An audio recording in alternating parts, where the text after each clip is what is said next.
Hey,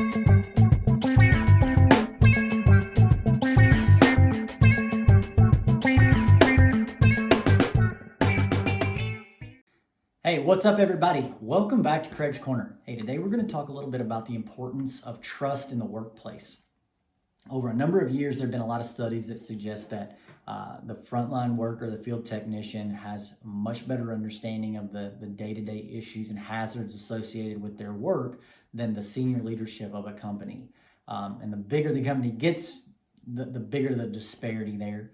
I don't think we need a lot of studies to explain that to us, right? If you're the guy in the trenches every day and you're working on that equipment every day, you know the pitfalls, you know the workarounds, you know everything about that piece of equipment. And if you're not doing that work every single day, you would naturally have less information about it.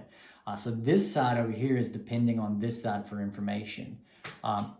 To complicate things a little bit though, this side over here that has all the information has almost no ability to affect change across the organization, right? They don't have a lot of power to change things. This side over here that has almost no information has a lot of ability to affect change. And so we create this gap where the information and the ability to affect change are far apart, and it creates some vulnerabilities for us where we're not solving problems efficiently, effectively. A lot of times we're creating solutions that create more problems than they solve. I think a lot of that stems from a lack of trust in the workplace. So let's talk about why that would be. Let's start over here with senior leadership. They're going to work in good faith, right? They're going to take the information that they have and they're going to try to develop solutions that make us operate efficiently and safely, right? It doesn't make any sense to create solutions that make our job more difficult or less efficient or more dangerous, right? The problem that they have is the information that they're getting. On this side, the repercussions for deviating from a procedure or working around a procedure or making a mistake. I had my procedure in hand, but I missed a step. The repercussions for getting that wrong are oftentimes pretty significant, right? We're going to get some type of disciplinary action from that. You're going to feel pretty vulnerable. Maybe I'm going to lose my job, right? And as long as you feel like that, the incentive for passing information along is pretty low. And even if we are going to pass along information, a lot of times we will sanitize it before we send it up, right? And so now we're in a spot where we're not really sending good information along, and then the people that are making decisions depending on that information are not getting the full scope. And so it creates this cycle where we're not really solving our problems and we're leaving ourselves vulnerable. So how do we close the gap, right? Like how do we get that information and ability to change closer together? I think the answer is to build trust. I will lay this simply because the impact to the field employee for exposing themselves, right, for being vulnerable, for saying, hey, I got this wrong, because the perception is that they are very vulnerable there. It's difficult for them to extend the olive branch.